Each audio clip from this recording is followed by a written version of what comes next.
Hello students, आज हम पढ़ने वाले हैं रीजनिंग में कोडिंग और डिकोडिंग के जो रूल्स होते हैं और उनसे रिलेटेड कुछ क्वेश्चन भी करेंगे। ये आपके सभी कॉम्पिटिटिव एग्जाम्स में हेल्प करेगा। अब आप देख सकते हैं इसमें ए बी सी डी और ये जेड तक हमने लिखी है। हमें पता ही है कि जेड तक जो है 26 अल्फ़ाबेट्स होते हैं। जो भी नंबर्स हैं इनके 1 से लेकर 26 तक दिए हुए हैं और रिवर्स भी 1 से लेके 26 तक हमें करना है। हमें ये ध्यान रखना है कि कौन सा अल्फाबेट कौन से नंबर पर आता है और उसका ऑपोजिट वर्ड भी कौन से नंबर पर आता है। जो नंबर जैसे ए जो है अभी 1 नंबर पर है, जेड 26 पर है और जब हम रिवर्स काउंट करेंगे तो जेड 1 नंबर पर होगा तो ए 26 पे होगा। ऐसे ही सेम सारे नंबर्स याद करने हैं। इनको याद करने के लिए हम कुछ ट्रिक्स ले सकते हैं कि हमने ई को 5 से याद कर लिया तो इतना तो हमें याद ही है कि ए बी सी डी तो 1 2 3 4 इजिली हो जाएगा। लेकिन 6 या 7 के बाद हम थोड़ा कंफ्यूज होने लगते हैं। तो बीच बीच के जैसे ही कुछ कुछ अल्फाबेट्स के नंबर हमें याद होंगे तो हम आगे पीछे जैसे भी हैं सब याद कर लेंगे। ई का 5 हो जाएगा, जी 7 से याद कर सकते हैं। आई नो जब हम बोलते हैं हाँ हम जानते हैं तो आई नो से नो याद हो जाएगा। के से हम क्रिकेट में जो 11 प्लेयर्स होते हैं तो इसका 11 नंबर याद रख सकते हैं। एल एल का 12 होगा, लोयन देखकर हमारी 12 बच जाएगी। एम 13 मतलब में 13। T20 से T20 मैच याद रख सकते हैं। यू से 21 याद रख ले कि यू 21 मतलब आप 21 के हो और हम सब 22 के। वी 22, वी पढ़ने में वी आएगा लेकिन हम इसका वी 22 कर सकते हैं। अब ऐसे ही कुछ ऑपोजिट वर्ड्स हैं जो ट्रिक के साथ चलेंगे। जैसे ए टू जेड, बॉय में बी और वाई आ जाएगा। Count and ox C O. Drinking water से हम डी और डब्ल्यू याद रख सकते हैं। इवनिंग में ई और वी यूज करेंगे। एफ फन में एफ और यू अपोजिट हो जाएगा। जीटी रोड, हनी सिंह से हम एच और एस याद रख सकते हैं। इंडियन रेलवे में आई और आर। जापान क्वीन में जे और क्यू। काला पानी से के और पी। लोयन में एल और ओ।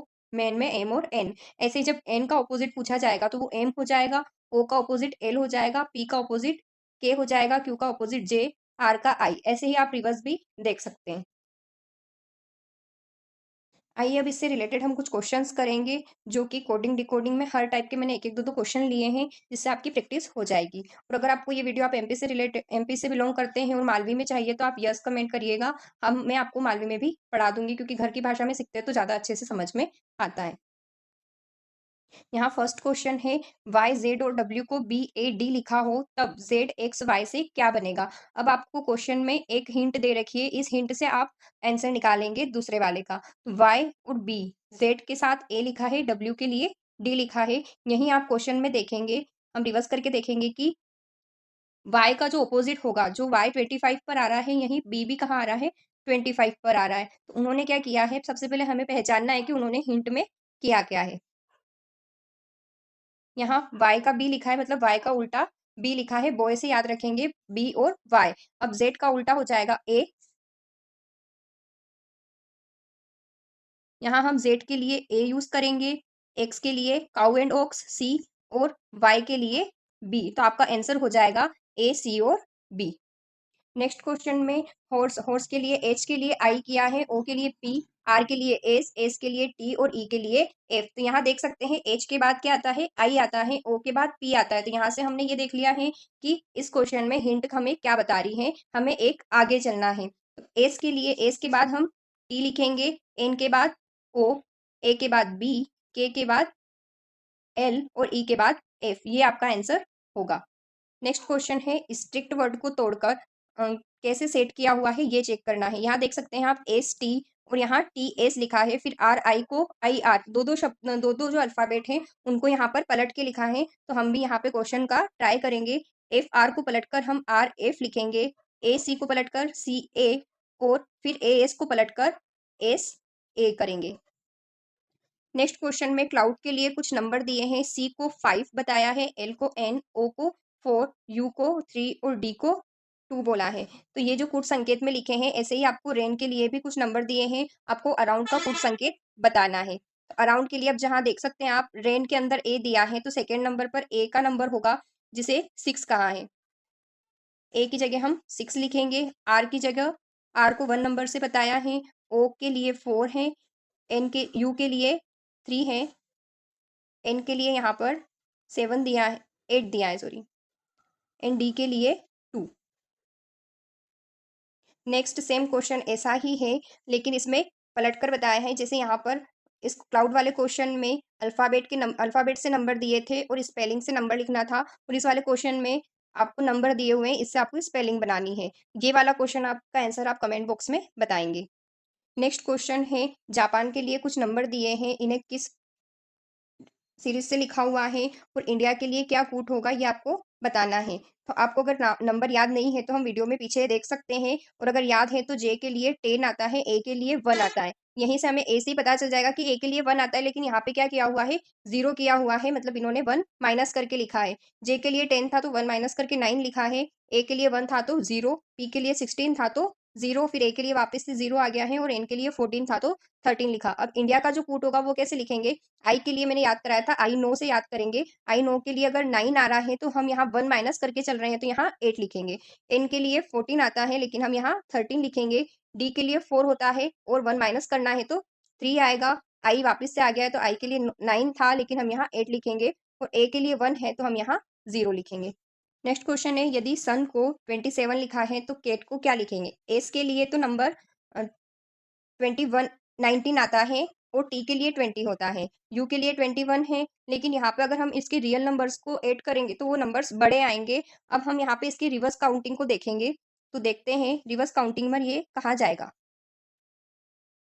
यहाँ आप देख सकते हैं एस के लिए 19 है, और यू के लिए 21, और एन के लिए जो है वो 14 है, लेकिन यहाँ पर रिवर्स काउंटिंग देखी थी तो 8 और यू के लिए 6 और यहाँ पर एन के लिए 13 लिया था, तब जाकर ये 27 हुआ। हमें अब केट के लिए निकालना है, तो हम सी का नंबर देखेंगे। सी का रिवर्स काउंटिंग पर नंबर हो रहा है 24, और ए के लिए 26 हो रहा है, और टी के लिए हो रहा है 7। चलो ट्राई करते हैं।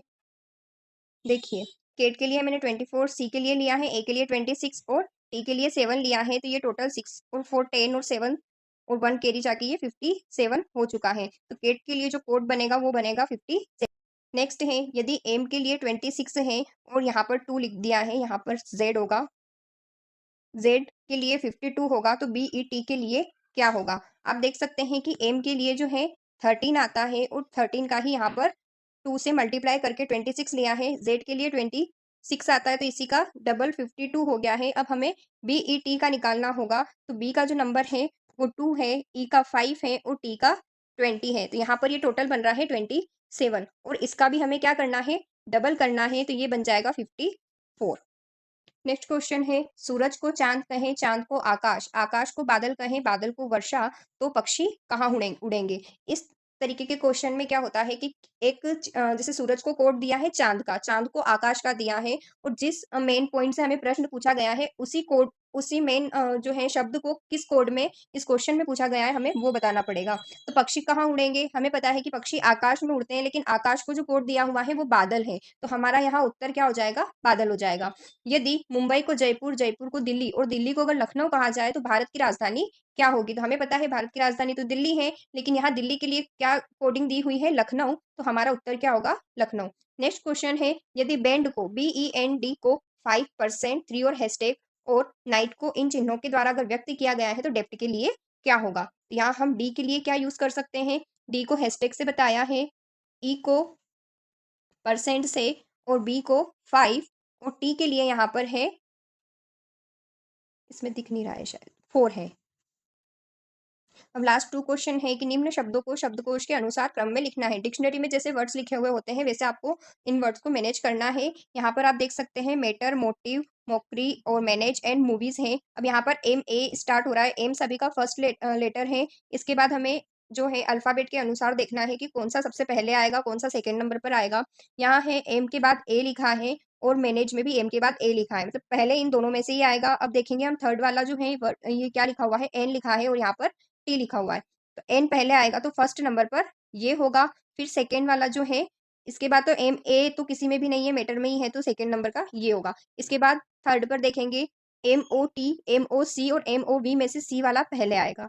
उसके बाद एम ओ टी और एम ओ वी में से टी वाला पहले आएगा, तो फोर्थ नंबर पर ये होगा, और ये फिफ्थ नंबर पर होगा। इसके बाद आपसे अगर किसी भी प्रकार से प्रश्न पूछा जाए कि इन शब्दों में से कौन सा पहले नंबर पर आएगा, कौन सा अंतिम पर आएगा, कौन सा मध्य में आएगा, तो आप बता सकते हैं। ऐसे ही सेम क्वेश्चन आपका लास्ट वाला है, इसमें पूछा है कि बिल्कुल एग्जैक्ट मिडिल में कौन सा आएगा। ये करके आप मुझे कमेंट बॉक्स में आंसर दें। वीडियो पसंद आया है तो इसे लाइक करें, सब्सक्राइब करें और दोस्तों में शेयर जरूर करें। और अगर मेरी एक और बात है, अगर आपको मालवी में पढ़ना है, अपने घर की भाषा में सीखना है, जिन्हें मालवी समझ आती है, वो यस कमेंट कर सकते हैं, और मैं आपको मालवी में भी समझा सकती हूँ। Thank you.